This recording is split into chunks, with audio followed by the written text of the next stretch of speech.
is the idea, which is also the imagination, somebody's imagination, that there is some resource which is probably the most important source of energy. It is just happened and everybody believed it, and all the automobile technologies, all the power plants, everything hovered around that idea, right? So the idea that there is something which exists on this earth, which is beneath the land, and it can be taken out from different places, and there are some places which we don't know whether it is there, or the kind of mapping that time would not have been there. Probably today we have a better mapping of the whole earth, where what is there, where is the gas, where is the liquid, and probably now we have a better idea where it is and how much it is, and now this idea was accepted by everybody, and so many technologies, so many developments, so many advancement were interlinked to that particular idea. Somebody gave this idea that this is an important source, and everybody believed that it is an important source. So it happened like that, and now since everybody believed it and everybody depended on it, all the development of so many decades happened around that idea. So that idea has become our the basis of all the growth, all the speed, all the energy requirement, right? So probably it so happened because with our mental ability we could only find this source as a source of energy. Probably we, by that time, suppose somebody would have come out with the idea that there is a better source of energy, and that is the nuclear energy, and probably, of course, that is a better source from the point of view of all the ills connected with petroleum, including the climate change, including the environmental degradation, including the carbon emissions, including the ozone layer, the production of ozone layer. I think today we know that it was not a very, very good idea, that the most important source of energy is petroleum or petroleum products. Probably the better idea would have been nuclear technology. Probably by that very first day when that idea would have come, there would have been some controls on using nuclear energy as a nuclear bomb, right? So if everybody would have agreed that we will be using it for the peaceful purposes, we would not be having this problem of climate change, the problem of melting ice, the problem of rising level of sea, which we are expecting, and probably this very good idea, so-called very good idea, probably the idea which gave so much of speed, probably the idea which gave so much of advancement, is likely to become the end game for the humanity. If the climate changes, if ozone layer goes, if the sea level rises, if the world weather become too warm to live, probably it's the end of the game. So where we started and where we will land, it has no meaning, right? So what I'm trying to tell you, that it is the time factor. That time nobody realized that idea is good, but what can be the ramifications? Similarly, somebody created nuclear energy at one time, and he must not have realized that this nuclear technology can be used as a nuclear bomb also. And probably nuclear energy will bring the end of the humanity even faster. If everybody start using nuclear energy as a nuclear bomb, then everybody will kill everybody. We are sitting on that possibility also. Yes, sir. So whether it is petroleum, whether it is nuclear energy, or whether it is solar energy, I mean, nobody would have realized by that time that solar energy can also bring that speed. Now we know that it is possible. Now we know that it is possible to harness the solar energy as a much better fuel than petroleum or nuclear technology. If that idea would have started at the very first go at that time, then probably the world would have been different today. Okay, so we would have been much more efficient in harnessing the solar energy, not only for the places where solar energy is there, but also the same would have been distributed to the non-sunny areas. Like all the places on the earth is not having petroleum, So somewhere it is there, somewhere it is not there, right? So what is it? It is just the sequence of events. We are the victim of the sequence of the events. Which idea came first? What idea came later? Which technology came first? Which technology came later? It's just the matter of our thought process and our inventions and the sequence of events. And so today, probably we are the victim of that. And this all about this petroleum and petroleum products. They have become so important today that even if somebody come out with a better idea, the vested interest which have made a lot of investments in petroleum and petroleum related products, they will not let that idea to generate and prosper.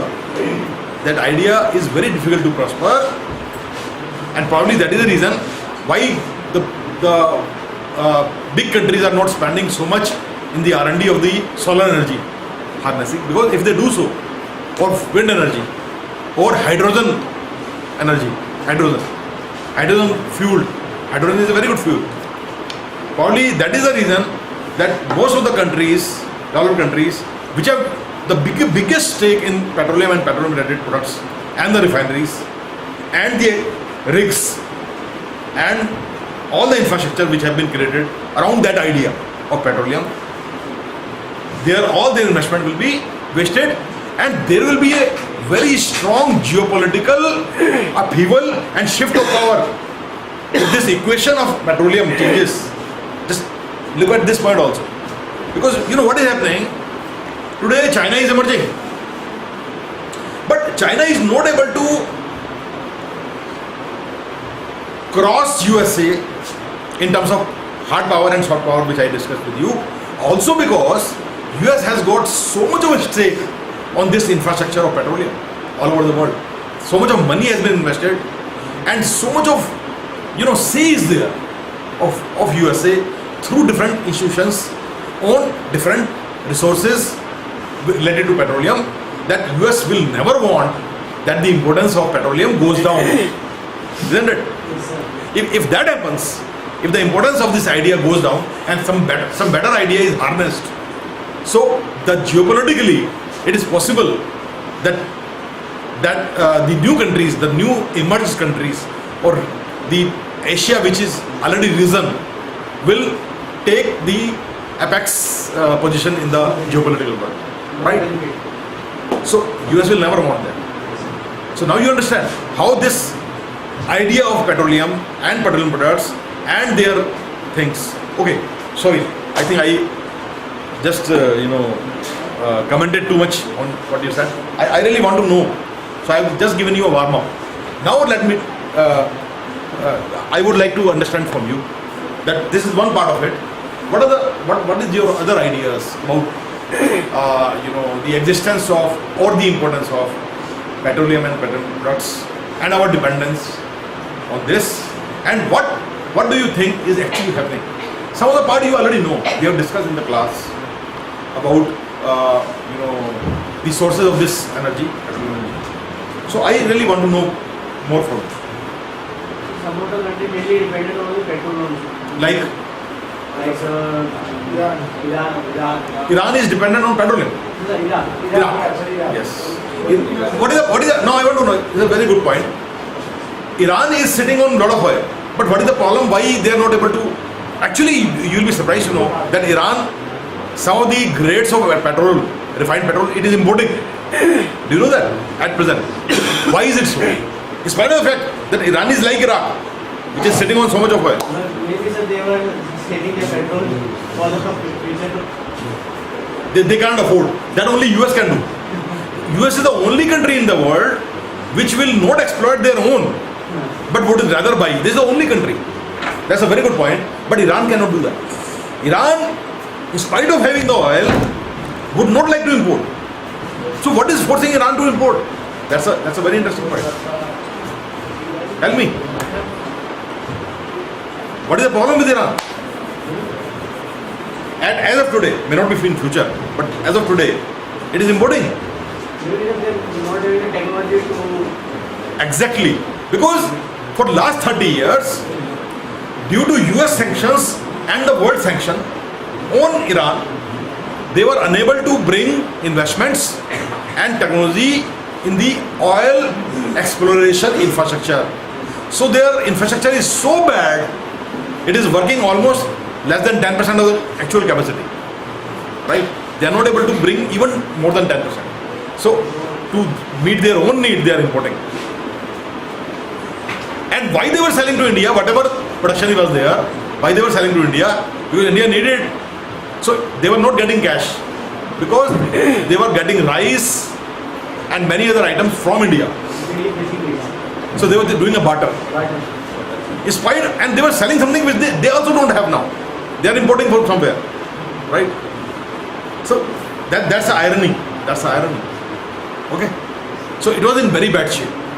But now you must be knowing that this last month only the deal has taken place between Iran and the rest of the world, and Iran has agreed to dismantle its nuclear infrastructure, and slowly Iran is entering into a phase where it can compete with Iraq and many other countries. So maybe to when explore. Iran need technology. Yeah. Obviously. Emerging nation. They have third largest reserves of oil, liquid, not the gas. Third largest in the world. So Iran has got, the problem is they were not able to use it. How to bring it out? You need technology, you need machines, you need money. They never had. But now they have agreed, and now they are having a very respectable position. Suddenly. So that's a very good point. Any other points? Very interesting point. What he said, that some of the countries, they have lot of oil and they have made lot of money. Anything else?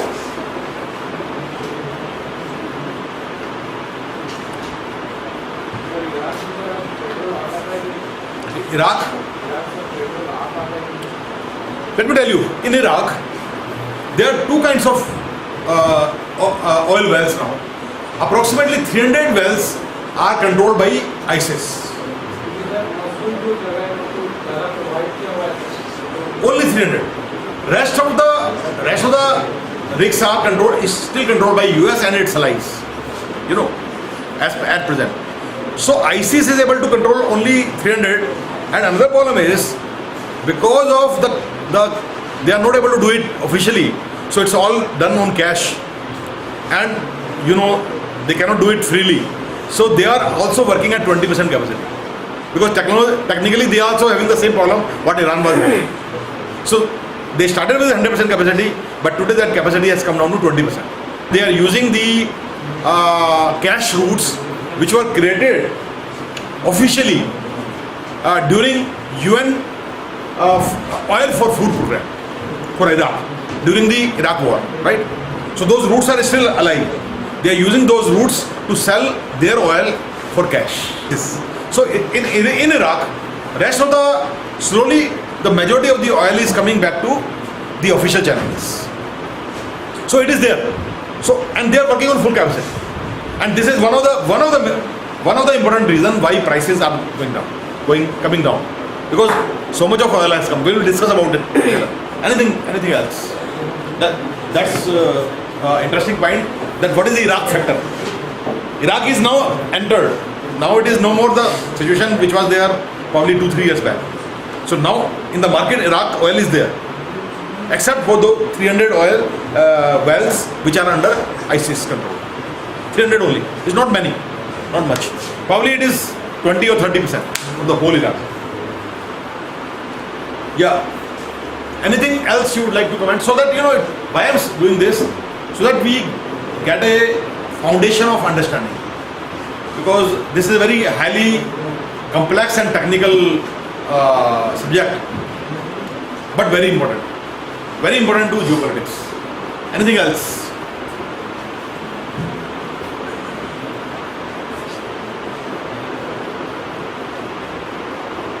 We also discussed about the changing scenario of the kind of petroleum products we use.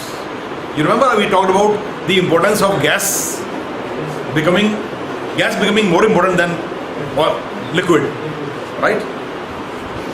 So that factor we have discussed in the class. So anything about related to that? What does that mean? If the importance of gas is increasing more than the liquid for technical reason as well as due to advancement, what is the relationship of this from the geopolitical point of view? It is very, very important change geopolitically. Can you tell me why? Country like USA is investing more into liquid sector. Liquid sector, right? Correct. That is if the importance of gas rises, then where a big factor will affect. Very interesting. Very interesting. The conventionally major investment of USA is in the liquid exploitation of petroleum and petroleum products. And of course, almost 70% of the world liquid production is controlled by OPEC, right? And OPEC USA is having a lot of control on OPEC through Saudi Arabia. So that's a very interesting point that if the importance of gas increases, again same problem will come. Again same problem. What is the problem? The losing importance of US in the world energy resources. But it is happening. US could not do anything on this. And it also could mean the loosening of the importance of OPEC. Because OPEC main USP is liquid, not gas. Because the countries which are member of OPEC, they are mostly liquid rich, not gas rich. Right? So slowly what will happen, OPEC will not be able to control the world prices of oil and oil products. I mean petroleum and petroleum products. So that change is a very major geopolitical change again. And what is happening? China is investing most of their stake in gas, not in liquid. Right? Now you can see the strategy. Yeah. And so Gulf resources, which are mostly predominantly liquid, China is not interested much in that. Now another important thing, Iran also has a lot of gas, which is totally unexploited. But the biggest reserve of gas is which country? I discussed that with you. The world's biggest of gas reserves are which country? Unexploited, but Siberian, Russia. Russia's major assets lies in Siberia, right? So the world's biggest resources of gas, largest in the world, is Russia. And then second, I discussed Siberia. After Siberia, there is another area which is the second highest reserve of gas, which is being already exploited. That we discussed. I'm just trying to remind you whatever we have discussed. I have not told you anything new up till now. So there is what is the second biggest reserve of gas and little bit of liquid, but predominantly gas. Different from the situation which is there in the Persian Gulf. Persian Gulf means Middle East, Saudi, Kuwait, all these places which are mostly controlled by OPEC. They are all OPEC members. So, which is the second largest reserve of gas? Last class only we discussed. Not last class, sorry. Last to last class.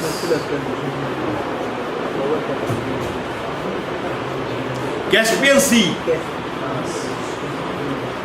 And which is, I told you the place called Baku. Azerbaijan. A very small portion on the map which is going towards the sea. You remember? It's something like that, Baku. That is a place, that is the area which has got very big reserves. And also very big reserves lies in South China Sea.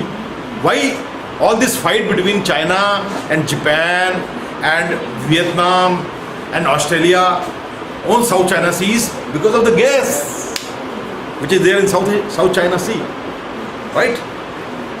And China has already made a lot of investments in that area, exploited. A lot of money has been already pumped in. So India is also pumped in through Vietnam in that area. So now India and China are face to face in South China Sea, like many other countries, including Japan, including Australia. They have also made investments. So everybody says that South China Sea is not the monopoly of China. Okay, but China says, I am another becoming US of the world, so I can do anything. That's the fight going on. Okay. So what do you understand that the so-called petroleum, we have this geopolitics of, now we have a politics of two types. One is the liquid versus gas, right? And there is second, conventional versus unconventional. Conventional production means the production which is mostly controlled by OPEC, and non-conventional means the non-OPEC members who are investing money to create, whether it is liquid or gas, whatever it is unconventional, right? So what the whole geopolitics of petroleum can be classified into two categories. One is between the liquid and the gas, and the second is between the conventional and non-conventional. And let me declare to you that all this pricing of crude oil, which varies, is because of these fights. This whole geopolitics is nothing but the fight between the liquid investments and gas investments and the conventional production and non-conventional production. That's the whole game going on. Can you tell me now, logically, can you tell me that what is the difference between conventional and non-conventional production, whether it is liquid or gas? That doesn't matter.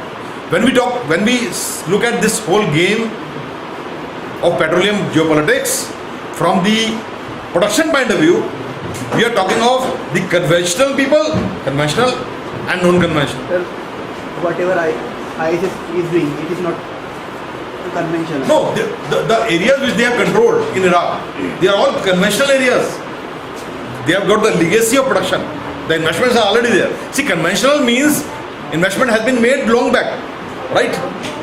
And non-conventional means the investment are being made now. So now can you tell me logically what is the difference between conventional and non-conventional, and what is the gameplay? Now you can tell me easily from a finance point of view. Some of you are finance students. What is this fight between conventional production and non-conventional, and what's the game? What's the game?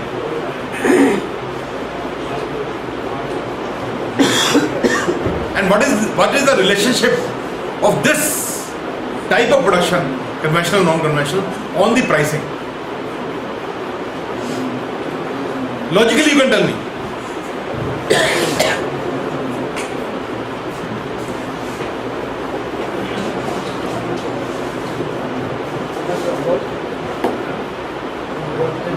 If you understand these concepts which I am talking to you, then understanding this geopolitics will be very, very easy.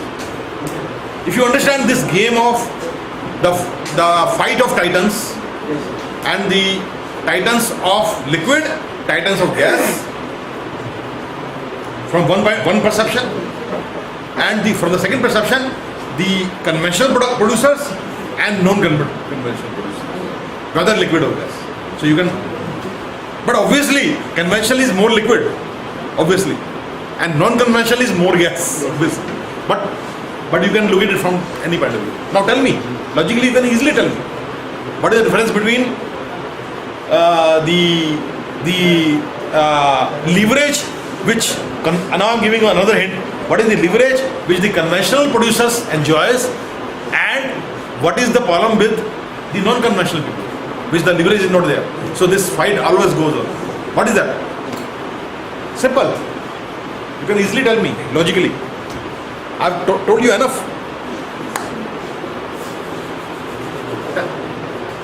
Think about it. It's so simple.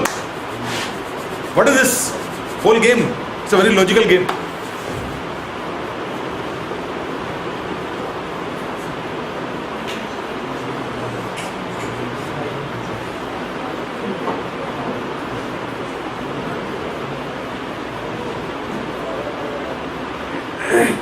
बोलो प्रशांत बोलो. No, I'm not yet come to the non-conventional sources of. No. Don't misunderstand when I say non-conventional. I'm not talking about the non-conventional sources of energy. I'm talking about petroleum and petrol products only. The conventional producer, the people who have been producing for so long, the investment has been made long back. And the non-conventional means, as I told you, that America is also sitting on so much of oil, so they can also start producing. Then Latin America has got a lot of oil, so they also start. They are not member of OPEC, and they are not conventional producer also. I'm talking about that non-conventional from that point of view, not the non-conventional sources of energy. No, that's a totally different thing. That we will talk later.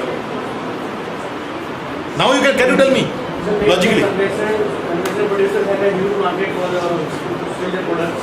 They have a The conventional producer, those who have conventional producers, they can sell their petroleum products to the market easily. Easily. Goodwill, sir. They have goodwill. Goodwill. Yes, sir. They have Do you really think that if you want to sell gold or diamond or black gold like petroleum, you really need? Do you buy petrol asking कि किस brand का है? Do you ever ask? Does anybody ask? Where is the purity? Purity depends on the technology. So where is the goodwill question does not come at all. So what conventional, which is controlled by OPEC, is nothing but a cartel. But the question is that okay, there is a cartel of the conventional, and non-conventional are out of cartel. So what is this fight? What is the leverage which this cartel enjoys as a conventional producer? So then only this game can be played. If there is no leverage, so then there is no geopolitics at all. Then there is no fight. There is no game play. It's very simple. Finance. In finance, we have two kind of cost. One is the fixed cost, and second is the variable cost. The marginal costing, right? The conventional people investment has been made long back.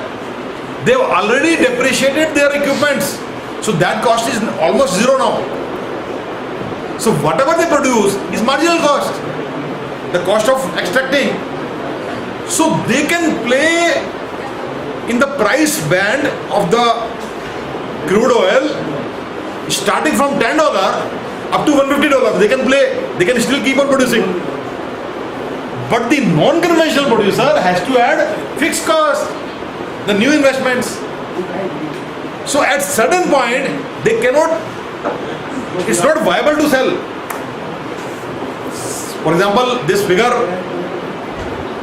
they now say the non-conventional is something like $50-55. Below that, they cannot sell. It's not viable, right? So what is the meaning of this? It means that the conventional producer has got the upper hand. If they increase the price to $150, which happened in 2014 itself, starting 2014, price went up to $150, right? And they were very happy and production was fine. So they were enjoying, they were making the best of in the history of petroleum. That kind of money has never been made by these OPEC countries, which they made in between 2001 to 2014. Now they are filthy rich, right? But the problem is that at that level, so many non-conventional producers started mushrooming because it is much more viable for them. Even if they add the fixed cost and the variable cost, still they have a hefty margin because break-even point is $50. The price is $150. So there is a cool profit of $100. So what happened? They made money. OPEC countries made money for almost 14 years. Big money in the history of OPEC. Big money. At the what cost? A looming competition from non-conventional. So they also came. So what will happen?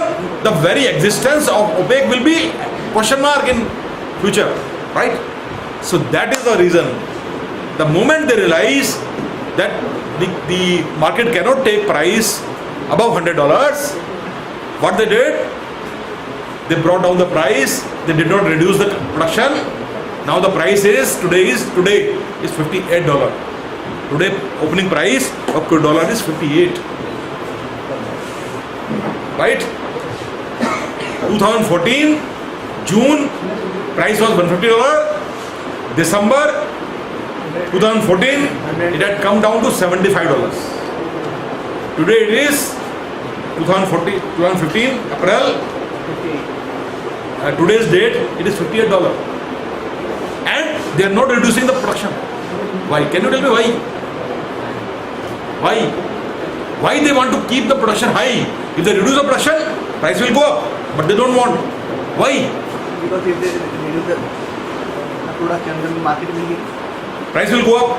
But the, So what will happen? But the market will be captured by non-conventional producers. They are breaking the back of the people who have invested in non-conventional. Because if they continue to keep the price between $50 and $60 for another 1 year, all the investment will be wasted. So they will be able to kill all the new investment. And that is what they want. Again, it's a fight between conventional and non-conventional. You got to this point? Have you understood? Simple game. सब ताले पड़ जाएंगे. All the employees will be out of business. So even if you increase the price $100 that time, they will again not be able to come back. The factories cannot run like that. They have to continue to make profit for at least 3, 4, 5 years. Because when you do fixed costing, depreciation, it is not for 1 year. It is year to year. Right? That's how you have done the costing. So if you don't make profits for 2 years in between, you are out of the business. So they want to kill all the non-conventional investments. Simple. Right? It's all well thought. And what is US doing? US also made investment in non-conventional. Why US is letting it happen? Which controls OPEC? Now that is another logical point. Russia is spoiled. Biggest investment in non-conventional was Russia. Biggest. All gas. It is totally out of business. 4.5% shrinkage of the economy in just 1 year. 4.5%. And Venezuela, 3% shrinkage. The countries are being wiped out because of this. Whole economy is being wiped out. Right? But nothing is happening to US. Why? US also made investment. And in fact, US made very big investment in shale gas, which was the major reason of this price fall. So, but US is okay. Why? So you have to understand this thing. So we'll try to understand. Okay, don't worry, we'll talk about it. That why US is not affected. Everybody is affected. Right? The biggest non-conventional production is actually US. So why US is not affected? That's the question. What is this game? That is to be understood. So then that's why I will tell you one by one the background about this geopolitics of petroleum, and then you will understand. And how the whole world, the power equations and the shift of power and the political and soft power, including hard power as well as the soft power, is all linked to this game of petroleum and petroleum prices. That is to be understood. So I have already given you the background. I have given you some concepts, very logical. Now you understand which party can do what, right? Is it okay? Anything you want to add before we start? Anything you want to add? Russia is the world largest gas saver. Yes, World largest holder, holder. not the extractor. Yes, sir. But they have made a lot of investment. So maybe in upcoming years, Russia will be the emerging nation from the Yes. US. Yeah. See, Russia was likely to become the another superpower. But again, this again the same thing. You know, it is vulnerable to the world prices. Russian investments are vulnerable. They are not able to play the game what US is able to play. Right? The problem with the US strategy is always like that. If the things goes on the right side, again USA winner. If things goes to the left side, also USA is a winner. They play the game like that. That is a geopolitical game, which other countries cannot do it. Even China is not able to do it. Now, one of the biggest shock of today's pricing is also to China. Don't you think so? Because China's investment is also there in non-conventional, and probably this is one of the reasons why China's economy is also slowing down, right? Isn't it? But it doesn't happen to US. Why, sir? That is what you have to understand. I'll tell you. That's what I'm saying.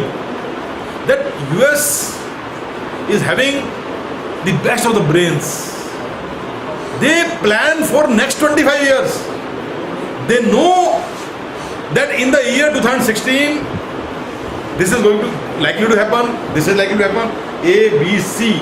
They are prepared for all A, B, C, D situations. They are the best brains in the world. US. And that's why they are able to play this geopolitics. So, whatever happens, whatever bad has happened to US has happened because of their internal problems, not the external. So the US recession which happened in 2008 was the making of their own internally. The subprime crisis was not an external thing. Externally, nobody can create problem for US. So internally they could, because internally it's again democracy, so these things happens. Okay, so that's why what I'm saying. Geopolitically, it is one of the best player in the world, right? That is what we have to understand.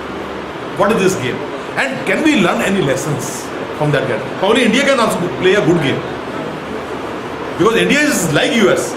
India is also democratic. India also has very good brains, right? So we have to understand this game so that we also play this game well. We have to plan for future also. Let me tell you one more thing. In this whole thing, after US, one country which is least affected is India only. Whether during the $150 also India was able to survive, and even this situation, India is able to survive. Right? And in fact, today we are at the best position because we are the consumer. So if we are getting oil at $58, it is a best opportunity for Modi to make India another China. Easily, very easy. Next 5 years we can do what took China to do in 15 years. We can do in 5 years at this price. Isn't it? Yes, sir. Right? So that way India is also a very good player. Okay, so that is what I want to tell you. Anything else? So should we go to the background of this whole thing? So you'll get an idea. Okay. So what we'll be discussing, the whole context, the warm up of the foundation of which I already told you. I have already told you the concepts.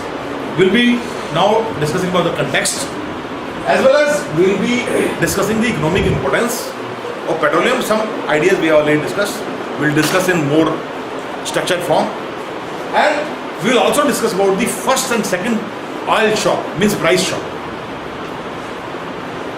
Mostly these shocks are conventional people, the OPEC. They will bring this shock, right? And the oil counter shocks. Like today what we are facing, 2014 and 15, price came down, it is the counter shock. So what happened in recent time was the third oil shock. So we'll discover the first shock, second shock, and the latest one, which was the third, and the counter shock or the third one. So we are at the third shock and third counter shock. Okay. So we'll be discussing this whole thing. So you will get an idea. So context. What is the context? Petroleum has for long been the object of geopolitical confrontation, because the idea that the whole world economic growth depends on petrol. Okay. So the ability to fix the price and the production of oil was first established in 1928 by the Achnacarry Agreement, which was between 7 sisters. And who are these sisters? The companies, big companies, not the countries, big companies, like a cartel. Any agreement between the biggies means cartel, right? So they can control the world pricing because they enjoys the production of the majority of the oil in the world, right? And these 7 sisters were major companies.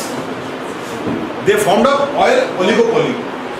Exxon, Texaco, British Petroleum, Shell, Gulf Standard Oil and Mobil Oil. And these 7 sisters invested heavily on the liquid. Which countries? Mostly the Gulf countries, Persian Gulf. They did not have the idea of the gas. For them, gas was a waste. For so many years, when you bring oil, some gas also comes. It was being burnt for so many centuries, so many decades. For every kg of oil, probably 1/4 of the gas has been burned, because nobody thought the idea that gas also can be harnessed. So they invested heavily in these places because gas was less and it was predominantly liquid, easy to handle. Obviously, right? If suppose Indian land is like that, there is water also and steam also. So what India will do to drink? They will be depending on the liquid, not the steam, right? Steam still can be condensed, but you cannot really condense gas, right? Okay. So they made maximum investment in Persian Gulf because it was rich in liquid. Okay, that's how the investment came. So investment started in 1928, and why they could do the investment? Because they were given the monopoly, oligopoly. Why you control this whole game? So they say, okay, we'll make money. So they will bring money from anywhere and put it, obviously. Are you understanding what I'm saying? Like in Delhi, the Delhi government gave monopoly to Reliance and Tata to supply electricity. Now it's a monopoly. So they can make a lot of investment because they say that the return is okay, very easy. You can put any margin and you can make money out of the people, easy. So when you give a oligopoly, one of the advantages of oligopoly is that a lot of investment can be made safely. But that is what they did. Okay, that is how the conventional production started. Okay, try to be attentive because this will give you as a base. You will understand. This whole earlier there was nothing like OPEC countries or all. It was not a countries. It was companies. 7 sisters, right? 7 sisters, countries. No countries. I told you companies. This whole game started with companies, not countries. In 1928, who were given the oligopolistic rights to control the world resources of oil. So they knew the oil is there, but there was no investments to exploit it. Okay? So by making the oligopoly, they were given the assurance that whatever investment you will make, you will enjoy the profits, huge profits, obviously. So several producing countries most of them in the third world also wanted to have this share in the income. They said that why only the seven sisters? We also want. So that is how the geopolitical game started. You know, this whole game started, let me tell you, it was also the birth of the so-called terrorism. Same. Because the countries which were left out or which were at the losing end, the hatred started. The culture of hatred started. They thought they are left out. Right? It is one of the reasons why this terrorism came, which later converted into a religious terrorism. So all emanates from the same thing. Oligopoly means you are telling, enjoy life, make investment and enjoy. Easy money, right? So that will definitely create discontent among the people and hatred, especially those countries which were being exploited. And which were those countries? Gulf countries only. And initially they were being exploited. For so many years they were exploited. So hatred had already started. It is only now that OPEC is there, it is only now that they have made money. But that time, their black gold was looted by these companies. What was the price? $1. So much of oil was looted by these companies. So obviously hatred will start. Obviously discontent will start. Obviously this culture will come. So some of the countries which were close to USA like Saudi Arabia and Kuwait, they made money. But later, not that time. Initially they did not make any money. So they were the victims. All these, even Saudi Arabia was a victim of this oligopoly. Now you understand the origins? Origin is bad. And that was the idea given by. Is it clear? Are you with me? Yes, sir. Or any doubt? Is it? So OPEC was later formed in 1960, which means for 32 years they exploited these seven sisters. For 32 years, you can imagine, so much of black gold was looted from Saudi Arabia, from Kuwait, from Iran, from Iraq, Qatar, all these countries. It was very easy. You dig anywhere, oil is there. You dig 3 meters, oil will come. So what was the investment? Nothing. Not much investment. They made OPEC. Okay? Venezuela, Iran, Iraq, Saudi Arabia, Kuwait founded Organization for Petroleum Exporting Countries, OPEC, in 1960 at Baghdad Conference. That was the end of the oligopoly of seven sisters. Right? And the start of a new cartel.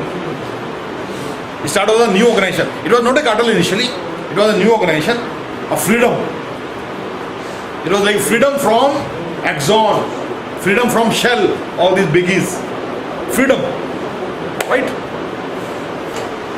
Several other oil producing nations joined thereafter, like Qatar, Indonesia, Libya, Algeria, Nigeria, Ecuador. Why they joined?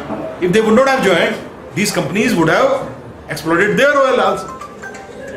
Right? So all of them joined. Okay. So for 10 years, 1960 OPEC was formed and many countries joined OPEC. For first 10 years, they could not create a cartel. It was a normal organization, free from the dictates of the oligopoly of seven sisters. Libya was during those 32 years, when seven sisters were at the helm, who was the biggest beneficiary? Where the money was going? All this money? US. All these companies were US companies, mostly. Now you understand the origin of this hatred, right? But 1960, the game changed. But what happened? Now it was a big shock for US, isn't it? Because all the geopolitical game which US played for 32 years shattered So what they did? They had a agreement with Saud family of Saudi Arabia that you will be at the helm of OPEC. Now it is not through companies. Now the US game was earlier through companies. Now it became through Saud family, Saudi Arabia, which was having the biggest oil. That's the leader of OPEC, right? The controlling OPEC control again came back to US through Saudi Arabia. Now, for 10 years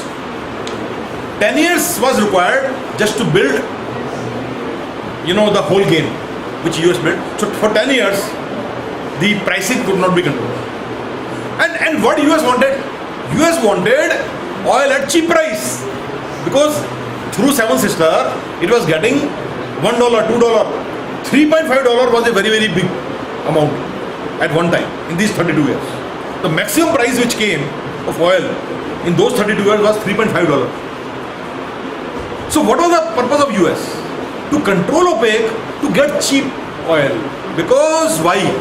All the investment, all the technologies, all the advancement, the so-called human progress created by US was based on oil, and that too liquid, conventional.